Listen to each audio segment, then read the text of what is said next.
கர்த்தருடைய பரிசு நாமத்திற்கு ஸ்தோத்திரம் உண்டாவதாக. இன்றைய ஜீவாவார்த்தை நிகழ்ச்சியை கேட்டுக்கொண்டிருக்கும் அனைவரையும் கர்த்தருடைய பரிசு நாமத்தினால் வாழ்த்துகிறேன், ஆசீர்வதிக்கிறேன். இன்றைய தின தியானத்திற்கு தேவனுடைய வேத பகுதி, அது சங்கீத புஸ்தகம், அதில் 34ஆம் சங்கீதம், அதில் 8ஆம் வசனம். சங்கீதம் 34:8. கர்த்தர் நல்லவர் என்பதை ருசித்து பாருங்கள், அவர் மேல் நம்பிக்கையாய் இருக்கிற மனுஷன் பாக்கியவான். இன்றைய தினம் இதை கேட்டுக்கொண்டிருக்கும் தேவ பிள்ளைகளே, கர்த்தர் மேல் நம்பிக்கை வைப்பதற்காக, கர்த்தர் மேல் நம்பிக்கையாய் இருப்பதற்காக கர்த்தர் நம்மளை அழைக்கிறார். இதுல ஒரு 2 காரியங்கள் சொல்லப்பட்டிருக்கிறது. இதில் பாருங்க, கர்த்தர் நல்லவர் என்பதை ருசித்து பாருங்கள். அப்ப கர்த்தர் நல்லவர் சொல்லுவது வேற, அதை அனுபவிப்பது வேற. இதுக்கு ரெண்டுக்கும் நிறைய வித்தியாசம் உண்டு. நிறைய பேர் உங்களோட சொல்லலாம், கர்த்தர் நல்லவர் என்னை காப்பாற்றினார், என்னை விடுவித்தார் அப்படின்னு. ஆனா இது கர்த்தர் நல்லவர் என்று ருசித்து பாருங்கள்னா, ஒரு பர்சனல் என்கவுண்டருக்குள்ள கர்த்தர் உங்களை அழைக்கிறார்.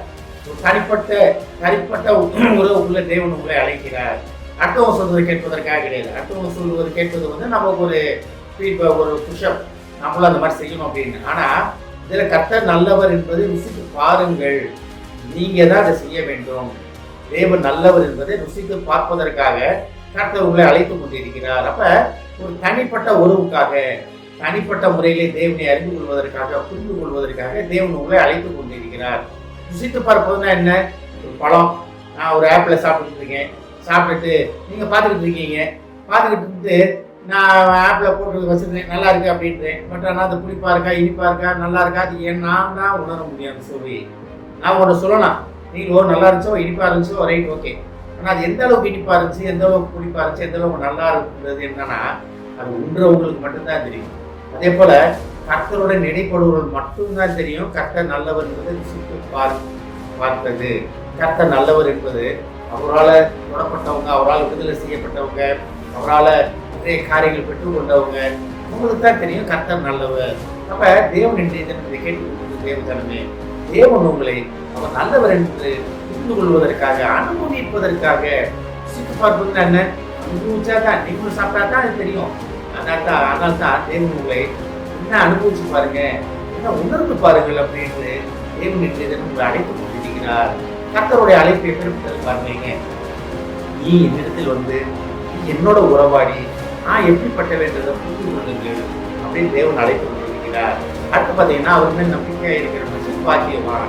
இது எல்லாத்துக்குமே தெரியும், தேவன் மேல தான் நம்ம நம்பிக்கை இருக்கிறது. அப்படி நம்பிக்கையை வைத்திருக்கிற மனிதர்களுக்கு பாக்கியவான்களுக்கு சொல்லப்பட்டிருக்கிறது. நம்ம உண்மையில நம்ம எல்லாமே பாக்கியவான்கள் தான். தேவன் நம்பிக்கையில தான் நீங்களும் கேட்டுக்கொண்டிருக்கிறீங்க. ஆனா நம்பிக்கை என்பது வேற, ருசித்து பார்ப்பது என்பது வேற.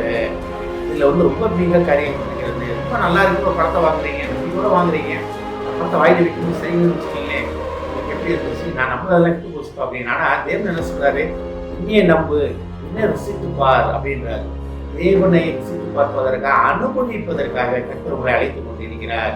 வெறும் நம்பிக்கை மட்டும் பத்தாது. நம்பிக்கை வைக்கிற மனிதன் பாக்கியவான் தான். ஆனா அந்த நம்பிக்கை எப்படி இருக்கும்னா, கர்த்தர் நல்லவர் என்பதை ருசித்து பாருங்கள். அந்த நிலைமையில இருந்தா தான் கர்த்தரை நம்புகிற மனிதன் பாக்கியவான் அப்படின்றது. ஒருவேளை நம்மளோட நம்பிக்கை, நம்ம நம்பிக்கை தேவன் மேலதான் இருக்கு, இல்லை. ஆனா தேவன் நல்லவர் என்பதை நம்ம ருசித்து பார்ப்பதற்கு நம்ம ஆரம்பித்திருக்கிறோமா? இதுலதான் நம்ம கர்த்தரை நம்பிக்கை வச்சிருக்கோம், அவர் செய்வார் உண்மைதான் இல்லைன்ற. ஆனாலும் அடுத்த லெவலுக்கு வருவதற்காக கர்த்தர் நம்மளை அழைத்து கொண்டிருக்கிறார். கேட்டுக்கொண்டிருக்கிற தேவதனமே, தேவன் நம்மளை அழைப்பதை புரிந்து கொண்டு, தேவன் நம்மை ருசித்து பார்ப்பதற்காக அழைத்துக் கொண்டிருக்கிறார். அந்த அழைப்பின் சத்தத்தை கேட்டு அதிலே நிலைத்து நிற்பதற்காக நாம் ஆயுதமாகுவோம். ஆமென். ஜெபிப்போம்.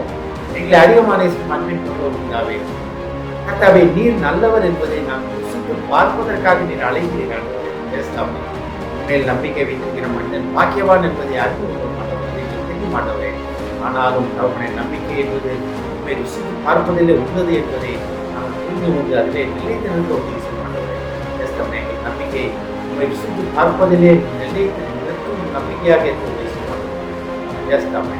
நீ நல்லவராக யாரும் உணர்வு உண்டு நிலையிலே நிலைத்த நிற்க எங்களை தயார்படுத்துவதற்காக நன்றியானவர், அழைத்ததற்காக நன்றியானவர். கேட்டுக்கொண்டு ஒவ்வொருவரையும் முதுகட்ட தெரியுமாப்பா, ஒவ்வொரு குடும்பத்தையும் முதுகட்ட தெரியும்.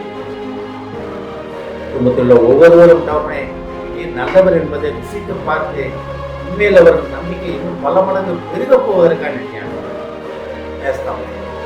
ருசித்து பாருங்கள் என்று அந்த குடும்பத்தினோட ஒவ்வொருவரையும் நீர் அழைத்துக் கொண்டிருப்பதற்கான அந்த அழைப்பின் சத்தத்தை கேட்டு அவர்கள் உண்மையிலே நிலைத்து நிற்க ஆசீர்வதி இயேசுவின் மூலமாய் கேட்கிறேன் நல்ல பிதாவே. ஆமென். கர்த்தர் உங்களை ஆசீர்வதிப்பாராக.